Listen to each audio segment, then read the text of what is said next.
July 26, 1944.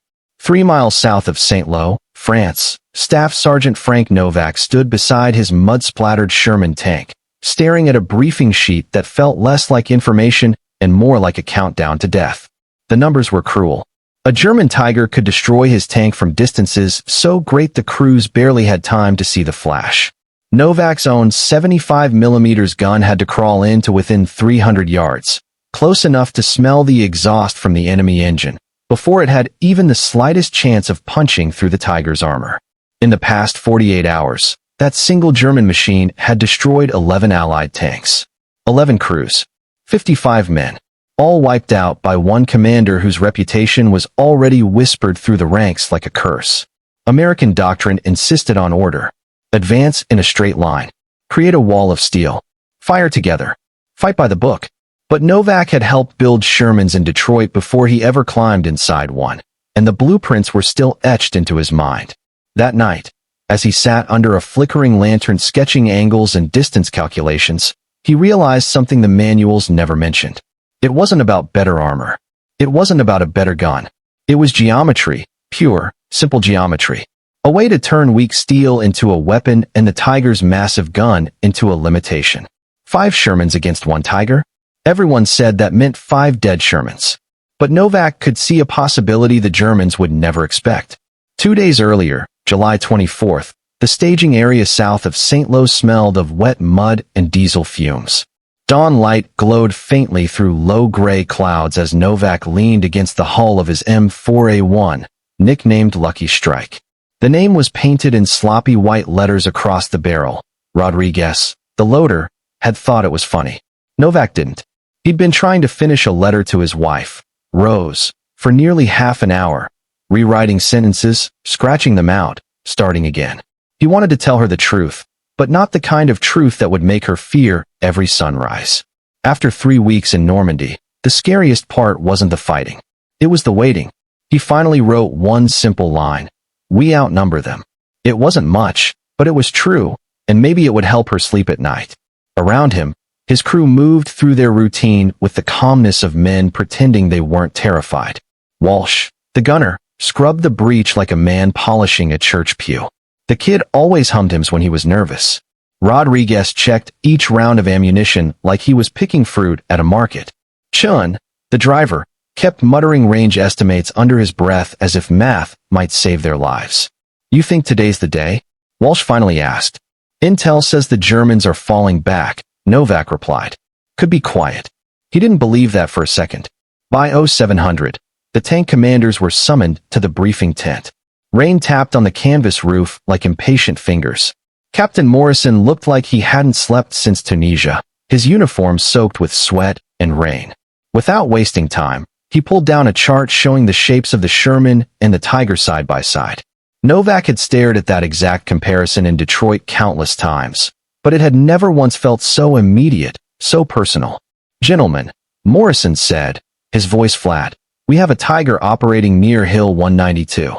Call sign, Iron Ghost. Commander, Oberleutnant Karl Brandt. 47 confirmed kills. The room fell silent. Morrison continued, pointing at the diagram. Your gun can penetrate 68 millimeters of armor at 500 yards. The Tiger's frontal armor is 100 millimeters. Its 88 can kill you from 2,000 yards. He paused, letting the reality sink deep. To have any chance, you must close to under 300 yards. A perfect shot at the turret ring or lower front plate. Nobody moved. Nobody breathed. One of the younger gunners raised a timid hand. Sir, what if we don't attack from the front? Doctrine says frontal assault. Morrison snapped. Smoke, advance, concentrate fire. That's how it's done. Doctrine. That word tasted like poison. Back outside, Novak gathered his crew, lowering his voice so only they could hear. If we follow the book, he said, we're not making it home. Walsh swallowed hard. And if we don't, then we answer to a court-martial, Novak replied. But at least we'll be alive to stand in front of one. The next morning, July 25th at 0815 hours, the American column advanced exactly as doctrine demanded. 5 Shermans spaced neatly in a line, 50 yards apart, creeping forward through the Normandy hedgerows. The walls of brush towered over them, turning the landscape into a green labyrinth where death could be waiting around any corner. Inside Lucky Strike, the engine hummed beneath their feet, the smell of gun oil mixing with sweat and gasoline. The radio crackled every few seconds with clipped commands. Rodriguez loaded rounds into the side racks. Chin steered with hands that trembled almost imperceptibly. At 0822, the lead Sherman turned into a narrow lane between hedges. The sound came a heartbeat later. A whip crack. Sharp. Fast. Unmistakable. An 88mm shell. The lead tank didn't explode, it evaporated. The round punched through its armor so cleanly that the crew inside barely had time to scream. A column of flame roared 30 feet into the air as ammunition cooked off, turning steel into a furnace. Reverse. Reverse. Novak shouted, but the radio was already full of overlapping panic. Another shot thundered. Another Sherman vanished behind a burst of fire and dirt. The Tiger, Brandt's Tiger, had been waiting for them, and Doctrine had led them straight into its jaws. Pushing forward through the hedgerows, the remaining Shermans tried desperately to follow Doctrine, searching for a target none of them could see. The commander of the lead vehicle scanned through his periscope, trying to spot the source of the shots. Before he even realized what direction to look, another crack tore through the humid air. A third Sherman took a direct hit. The 88mm round slammed into the turret at nearly a mile away, tearing the entire assembly from its ring as if someone had ripped off the lid of a tin can. 3 men died instantly. 2 more, on fire, tumbled out of the hatches screaming for help as their uniforms burned away. "Back up! Get us back!" someone shouted over the radio, voice cracking with terror. Frank didn't hesitate. He slammed his fist on Chen's shoulder, and their Sherman jolted backward, treads biting into the soft earth as they reversed into a sunken lane. Smoke drifted through the narrow slit of Frank's vision port. He saw nothing but burning metal, shredded hedges, and the black silhouettes of dead machines. No sign of the Tiger, only its work. "I can't spot it," Jamie cried, voice shaking so badly his words ran together. "Sarge, where is it?" "I don't see anything." "I don't either," Frank said quietly, gripping the radio handset so tightly his fingers ached. They were blind. Blind, slow, and exposed. They couldn't outrun an 88. They couldn't see the Tiger's position. And if they tried to flee, they'd show their thin side armor, the easiest part for the German gun to turn into molten steel. Across the field, tucked deep behind a thick curtain of hedgerow, Oberleutnant Karl Brandt was watching everything unfold with chilling clarity. Through the Zeiss optics of his cupola, the battlefield didn't look chaotic at all. It looked ordered, predictable. The Americans followed Doctrine like they were reading a script, and he had positioned his Tiger in a place where every line of that script ended in a kill. Only the Tiger's turret poked above the greenery. Its hull was hidden behind the rise of earth.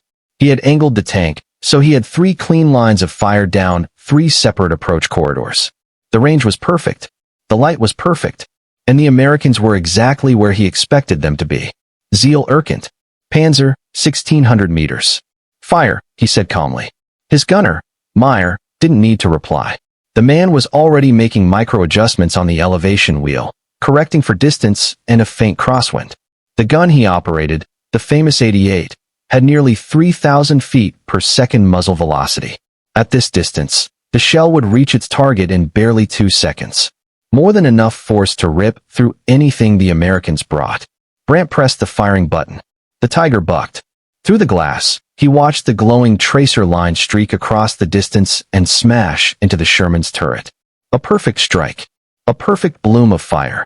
The third American tank went up like a bonfire soaked in gasoline.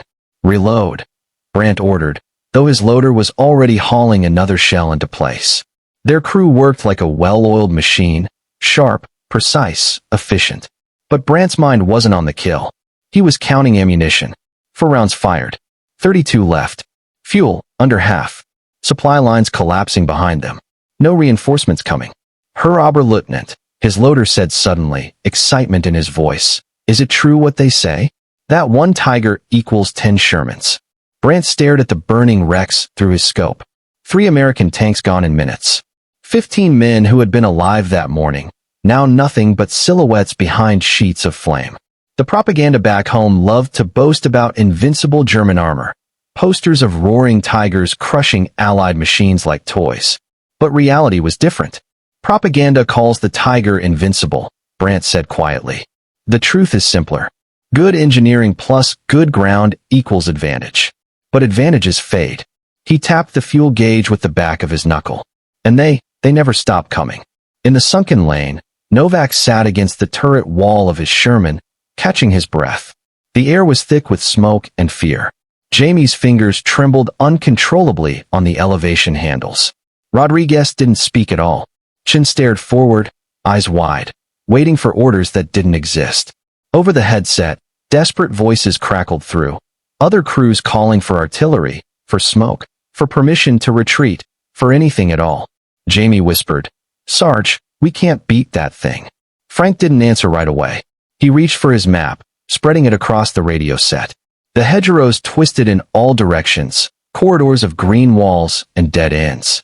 But the angles mattered. The distances mattered. In Frank's mind, the same mind that once solved production bottlenecks at the Detroit arsenal, had already begun piecing something together. There had to be a way. There was always a way. By the next night, July 26th, 0200 hours, sleep was impossible. Frank sat hunched in his tent, flashlight tucked under his chin, drawing diagrams in his notebook. Not frontal assaults. Not doctrine. Something else. Something the manuals never taught. The tiger was unbeatable from the front, but only from the front. Its sides were thinner, vulnerable. And the tiger was slow, powerful, but slow. Its turret was notorious for rotating like a stubborn vault door. Frank wrote down the numbers. A full turn took half a minute with the motor running. A minute if done manually. Far too slow for what he was thinking. What if 3 Shermans didn't come one after another, but all at once? One to blind it with smoke. One to force it to pivot. One to take the shot. Make the tiger choose. Force it to turn. Use speed against mass. Use many angles against one viewpoint. Simple geometry. Pure math. At 0300, unable to sit still another second, Frank went straight to battalion headquarters. Captain Morrison was still awake, hunched over casualty reports, looking like the weight of the entire French countryside sat on his shoulders. "Sir," Frank said softly, "I need 5 minutes." Morrison looked up, eyes tired and sunken. "Sergeant Novak, it's 3 in the morning. "I know, sir. But I think I found a way to kill that tiger." Morrison gestured for him to sit. Frank spread his sketches across the desk. The captain leaned forward, squinting at the lines, the arrows, the timing marks. Frank talked fast, 3 Shermans approaching from different corridors, each hitting specific positions at the same time, radios coordinating every movement. 1 distracting the tiger, 2 sweeping in from the sides. "Sir, its side armor is weaker," Frank said. 80 millimeters. We can punch through that. And the M4 speed is our advantage. He can't turn that turret fast enough if we hit from 3 directions at once. Morrison's expression hardened. "This isn't doctrine," he said. "You leave formation and you lose control. Lose visibility. Risk friendly fire. Risk confusion. You could run straight into each other in those hedges." Frank nodded. Then he placed a final sketch in front of him. Angles measured down to the meter, timing sequences adjusted for road grades. Every movement calculated like an assembly line schedule. "I built Sherman, sir," he said. "I know exactly what they can do and what they can't. Give me 3 tanks. Give me radio contact. And I'll change the math." Chin's 75 millimeters fired first. The shot streaked across the field and slammed into the tiger's rear quarter with a metallic scream. Armor buckled inward, a spray of molten steel bursting from the impact point. The tiger lurched, its turret freezing mid-rotation for half a second, as if stunned. Inside the German tank, the world became a thunderclap. Schmidt shouted, "Hit in the rear. Fire in the stowage." Flames flickered at the base of the turret ring, smoke curling through the loader's compartment. Carl's heart slammed against his ribs as he shouted orders. "Meyer, return fire, rear flank. Loader, extinguish that flame. Driver, pivot left." Pivot left. But the tiger's turret, that legendary, monstrous beast of German engineering, was suddenly the slowest thing on the battlefield. It groaned as it rotated, bogged down by mud, fire, and the shock of impact. The Americans had found the one weakness that could kill a tiger: too many targets at once. Frank felt the seconds sliding away like sand through fingers. "Jamie, fire again. Aim lower. We need to crack that hull open. Jamie's hands flew over the controls. Loaded on the way. The second round hurled out of Lucky Strike's barrel and smashed into the Tiger's track assembly. Steel links exploded in every direction as the left track disintegrated into shattered fragments. The Tiger sagged violently to the side, immobilized. Carl felt the impact like a hammer blow. The Tiger tilted, its left tread blown off entirely. We've lost the track. Schmidt shouted. We can't move. Herr Oberleutnant. We're stuck. Carl knew exactly what that meant. A tiger that couldn't move was not a tiger. It was a bunker. A coffin waiting to be sealed. Then we fight where we stand, he said through clenched teeth. Meyer, front target. Fire when ready. But the Sherman in front wasn't firing anymore. Rodriguez had done his job. His smoke shells still poured white chaos across the hedgerow, masking his position. He'd given Frank and Chin their chance. Now all he could do was trust them. Frank watched the Tiger's turret completing its deadly arc toward him. Jamie, kill that gun before it kills us. Jamie didn't respond with words. He just fired. The third shot hit the Tiger's turret ring. Not enough to penetrate. No Sherman gun could punch through that angle at that range, but enough to jam the rotation. The turret stopped dead, locked between threats, unable to finish its swing. Inside the Tiger, Mark cursed. Turret jammed. I can't traverse. Carl's breath left him in a shaky gasp. A lifetime of training told him what came next. The Tiger was wounded, cornered, flanked, and now trapped. Abandoned turret rotation. Loader, feed rounds manually. Driver, keep the hull angled. We hold until the last. But time had run out. Chin's voice crackled through Frank's radio, breathless and steady. Rawhide 2, firing again. A fourth 75mm shell smashed into the Tiger's rear plate, at almost a perfect 90-degree angle. This time, the armor cracked.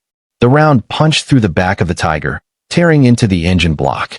Flames erupted instantly, climbing up the rear deck in a roaring column. Inside, Schmidt screamed as superheated air burst through the compartment. Meyer tried to reload but dropped the shell, his hands blistering. Carl tore off his headset as the tank filled with choking black smoke. Bail out, he shouted. Schmidt pulled the hatch lever and shoved upward, hot air slamming against his face as he tumbled onto the scorched earth. Meyer followed, coughing violently. Carl climbed out last, boots skidding across the turret roof as he pushed himself to the ground. The heat was unbearable. The Tiger behind him was turning into a furnace. Frank saw the hatches open. Cease fire. Cease fire. They're abandoning. Lucky Strike rolled to a stop, its engine rumbling like a tired beast. Jamie lowered the gun, sweating through his uniform, chest heaving. Chin's Sherman held position on the opposite flank, gun still trained just in case. Rodriguez's voice returned over the radio, calm but hoarse. Rawhide 5 still here. You boys still alive. Frank laughed once, sharp, exhausted, disbelieving. We're alive, Miguel. It worked. Texas, two-step worked. Across the field, 3 German crewmen crawled away from the burning wreck of their once invincible Tiger. Carl turned back one last time to look at it, his machine, his steel beast, his shield, and felt a strange, hollow ache. Not anger, not disbelief. Something deeper. A quiet acknowledgement. Even giants fall.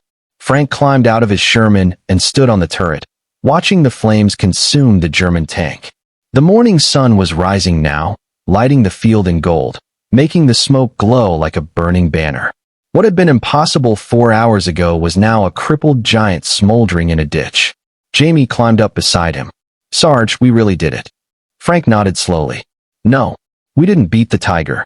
He looked at the other Shermans, at the smoke, at the wrecks of yesterday's failures. We beat the math. For a long moment, no one spoke. The battlefield was quiet except for the gentle crackle of burning steel. Then Rodriguez's Sherman rolled up beside them, hatch swinging open. Rodriguez climbed out, wiping soot from his face. Well, he said with a tired grin. How about that breakfast now? Frank stared at the battlefield, at the blackened frame of the Tiger buckling under its own heat. He exhaled slowly, feeling every inch of exhaustion in his bones. Yeah, he said. Let's go get some. His 75mm round struck the Tiger at the turret ring, where the armor thinned to 60mm.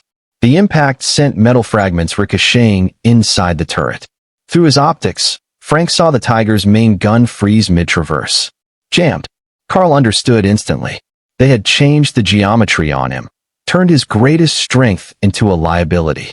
He couldn't bring the turret around to engage Frank, couldn't pivot the hull fast enough to face Chun, and Rodriguez was pushing through the smoke at 400 yards, a third angle, a third problem, a third axis of attack. Abandoned tank. Carl's voice echoed through the German intercom, the command of a man who knew when mathematics had turned against him completely. Rodriguez, Chun, and Frank poured fire into the Tiger's rear armor. 3 Shermans, 9 rounds, 15 seconds. A storm of steel and angles. 1 round punched through the engine deck, and fuel ignited instantly. Flames roared through the Tiger's rear plates. Black smoke rolling into the morning sky as the German crew bailed out. Hands raised, faces streaked with oil and soot. Carl was the last to emerge, standing beside the burning wreck that propaganda had promised was invincible. His hands were raised, but his face was calm, an engineer watching an elegant solution to a problem he'd once believed had none. Frank ordered Lucky strike forward, gun trained on the captured crew. 50 yards closed the distance, close enough to see Carl Brandt clearly now, older than expected, maybe 32, carrying the posture of someone who understood exactly what had happened. 5 years of propaganda had told him 1 Tiger equaled 10 Shermans. Yet 3 had just beaten his machine, not by overpowering it, but by outthinking it. Frank was about to order his crew to dismount and secure prisoners when battalion radio crackled with Captain Morrison's strained voice. All rawhide units. Tiger contact at Grid Quebec 74. Immediate support requested. Rawhide 6 and Rawhide 7 destroyed. Multiple casualties. Rawhide 2, you're closest. How copy? Frank's hand froze on the handset. Another Tiger. 2 miles east. More crewmen dying. He checked his gauges. Half a tank of fuel, 71 rounds of ammunition. The crew was still shaking from adrenaline, denim soaked in sweat, nerves frayed. But American tankers were dying while they sat still. Frank looked at Carl Brandt again, the enemy engineer who had built machines of death, but now stood defeated beside one. And in that moment Frank made a decision that belonged more to instinct than thought. He climbed down from the turret, approached Carl with his pistol drawn, but pointed at the dirt. In rough German he demanded, "We will tigers?" "How many tigers?" Carl studied him carefully, then answered in quiet, accented English. 2 more. Maybe 3. You cannot face them alone. Frank holstered his pistol and turned to Rodriguez. "Miguel, secure these prisoners with infantry support. David, you're with me." Then he looked back at Carl. "You're coming with us. You're going to tell us how to kill them." Jamie's eyes widened. "Sarge, we can't. We can. And we will. Those are American boys dying right now. If he knows Tiger weaknesses, we use that intel." Frank pulled zip ties from his kit. "Hands." Carl lifted his wrists without resistance. As Frank tightened the restraints, Carl's voice lowered. "You understand what you are asking? For me to betray my own tactics. I understand I have maybe 15 minutes before more of my guys burn to death in machines that can't protect them." Frank met his eyes. "You can sit here as a prisoner, or help us fight smart instead of stupid. Your call."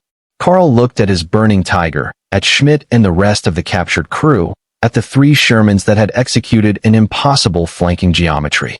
Then he nodded once. "I will help. Not because I betrayed Germany, but because watching brave men die from bad doctrine, American or German, is not engineering. It is murder." They raced toward Grid Quebec 74 at 25 miles per hour.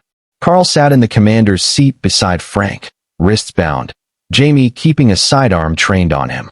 Chen's Sherman followed 50 yards behind. The tank roared through hedgerows while radio chatter erupted with frantic calls from the ongoing fight. Carl leaned over the map. "The Tiger will position hull down with overlapping fields of fire.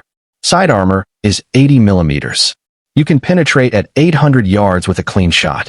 Turret traverse is our weakness. 30 seconds with power, 60 without." He tapped a ridgeline. "If I were commanding that Tiger, I would be here. High ground. 3 approach lanes. Concealment." Frank asked, "Why are you helping us?" Carl stared out the port at the burning countryside. "Because this," he gestured at the wrecked Shermans, the twisted metal, the clouds of smoke. "This is not what I studied engineering to build. I wanted bridges. Cranes. Not this." His voice softened. "And your doctrine, Sending men straight into 88mm guns because a manual says so is as much an engineering failure as any mechanical flaw. At 0715, they reached the fight. Rawhide 6 was a smoking crater, turret blasted clean off. Rawhide 7 was reversing, damaged but alive. Frank grabbed the radio. Rawhide 7, this is Rawhide 2. Execute Texas two-step. I'll pin front with smoke. You flank east. How copy? A shaky voice replied. Copy. Texas two-step. Carl guided them like a professor. 1,200 meters. Load smoke. When you fire, he will rotate toward the threat. Your flanker will have 45 seconds before the turret can engage. Frank fired smoke. White phosphorus blossomed across the Tiger's vision. Lucky Strike surged forward to draw fire, while Rawhide 7 and Chin split off at full speed. The maneuver unfolded perfectly. Frank pinned the Tiger frontally. Rawhide 7 struck its rear at 550 yards, 3 rapid shots, an engine kill. Flames rose as the German crew bailed out, hands raised. As MPs secured the survivors, a new silhouette rolled from the trees, a British Sherman Firefly, its long 17-pounder gun unmistakable. Lieutenant Powell stepped out with a grin. Bloody, brilliant flanking, yank. Next week you won't need fancy footwork. This gun puts a hole through a Tiger frontally at 1,000 yards. Frank looked at the long barrel, then at Carl. Carl nodded. So the trick becomes standard. That is how wars are won. Good ideas become doctrine. As Carl was led away, he turned back. Sergeant Novak, your factory was Detroit? Yeah. Mine was Henschel, Castle. We both built machines of war. Perhaps after this. He didn't finish, but Frank understood. Frank extended his hand. They shook. Formally, briefly, 2 engineers who had spent the morning rewriting the mathematics of survival. 3 months later, Frank's Texas two-step became official U.S. armored doctrine. Firefly production reached 600 units by September. Tigers were no longer invincible, just targets with known limits. And in November, Frank received a Red Cross letter. Karl Brandt was alive in a POW camp in England, teaching Allied engineers German tank design. Included was a sketch, 2 engineers building something other than weapons. A bridge. A crane. Something for life instead of death. Frank wrote to Rose that night. Today I learned something the propaganda never taught. Wars aren't won by the best machines, but by the best thinking. And sometimes, even enemies can teach you how to win. He looked at Jamie's Bible sketch of 3 Shermans surrounding 1 Tiger. The impossible geometry that had changed everything. And finally felt like the math made sense.